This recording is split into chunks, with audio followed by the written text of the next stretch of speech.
रहकर मजाक उड़ा रहे हो। अब सोचो, अगर मैं ये थोड़ा सा पैसा खर्च कर दूं तो बुढ़ापे में भूखा रहने पर मेरे बच्चों को कौन खिलाएगा बताओ? तुम मुझे सड़क पर भिखारी बना दोगे। मैं देख रहा हूँ तुम लोग बहुत चालाक हो रहे हो। कारून की ये बात सुनकर लोग हैरान होकर वहां से चले जाते थे। एक दिन हजरत मूसा अलैहिस्सलाम कारून के घर पहुंचे और बोले, कारून, अल्लाह ने तुम्हें इतनी दौलत दी है, इसका थोड़ा सा हिस्सा गरीबों मिस्कीनों को दान करना चाहिए। शरीयत में नियम है कि हर 100 रुपए पर 2.5 रुपया ज़कात देना जरूरी है। मुझे उम्मीद है कि तुम जरूर 100 रुपए में कम से कम 1 रुपया ज़कात के तौर पर दोगे। कारून कुछ देर मूसा की ओर देखता रहा और फिर बोला, ज़कात क्या है? हजरत मूसा अलैहिस्सलाम ने विनम्रता से उत्तर दिया, हर 100 रुपए में से 1 रुपया गरीबों को दान करो, इसे ज़कात कहते हैं। अगर कोई और ये बात कहता तो कारून इनकार कर देता, लेकिन हजरत मूसा अलैहिस्सलाम उसके बड़े भाई की तरह थे। उसने कभी उनकी बात नजरअंदाज नहीं की थी, इसीलिए वो सिर झुकाकर कुछ देर चुप रहा। फिर उसने धीमी आवाज में कहा, आप देख ही रहे हैं, मैं बहुत गरीब हूँ, मुझे पैसों की जरूरत है, मेरे पास ज़कात देने लायक पर्याप्त पैसा कहाँ है? कारून से ये बात सुनकर हजरत मूसा ने कहा, जिसके पास इतनी दौलत है, अगर वो गरीब है तो अमीर किसे कहा जाएगा?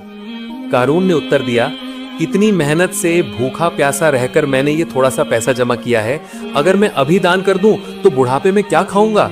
मेरे पास भीख मांगने के सिवा कोई उपाय नहीं बचेगा। भाई मुझे माफ कर दीजिए, मैं ज़कात नहीं दे पाऊंगा। हजरत मूसा अलैहिस्सलाम बहुत दुखी हुए। इन्होंने कहा, अल्लाह ने तुम्हें इतना कुछ दिया है कि तुम सारी जिंदगी दान करते रहो, तब भी तुम्हारी दौलत कभी खत्म नहीं होगी।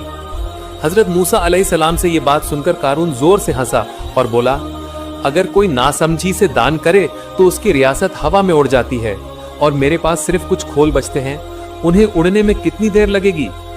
हजरत मूसा अलैहिस्सलाम ने कहा, तुम गरीब हो या अमीर, मैं बहस करने नहीं आया हूँ, मैं सिर्फ अपना कर्तव्य निभा रहा हूँ। ज़कात देना तुम्हारा फर्ज है, इसलिए मैं पूछ रहा हूँ, क्या तुम ज़कात दोगे? बेबस होकर कारून बैठ गया। ठीक है, मैं आज सोचूंगा, कल जवाब दूंगा। कारून के दिल में कोई शांति नहीं थी। सारा दिन वो भूखा प्यासा और चिंता में डूबा रहा। सोचने लगा, मूसा को क्या जवाब दूं? बहुत सोचने के बाद भी वो कोई फैसला नहीं कर पाया। शाम हो गई, अंधेरा छा गया। कारून ने एक दिया जलाया और हिसाब करने बैठ गया। 100 पर 1 रुपया, 1000 पर 10 रुपए, 1 लाख पर 10,000 रुपए। अब उसका मन घूमने लगा। उसने फिर से हिसाब करना शुरू किया। अगर 1 लाख पर 1000 है तो 1 करोड़ पर 1 लाख। कारून अचानक पागलों की तरह चिल्ला उठा, मूसा, तुम्हारी बात सुनने से बेहतर है कि मेरी छाती में छुरा घूम दिया जाए। मुझे 1 करोड़ रुपए पर 1 लाख ज़कात क्यों देनी होगी? क्या गरीबों ने अपनी कमाई मेरे पास जमा करा रखी है कि मैं उन्हें दान करूं? मैं नहीं दूंगा, मैं 1 पैसा भी नहीं दूंगा।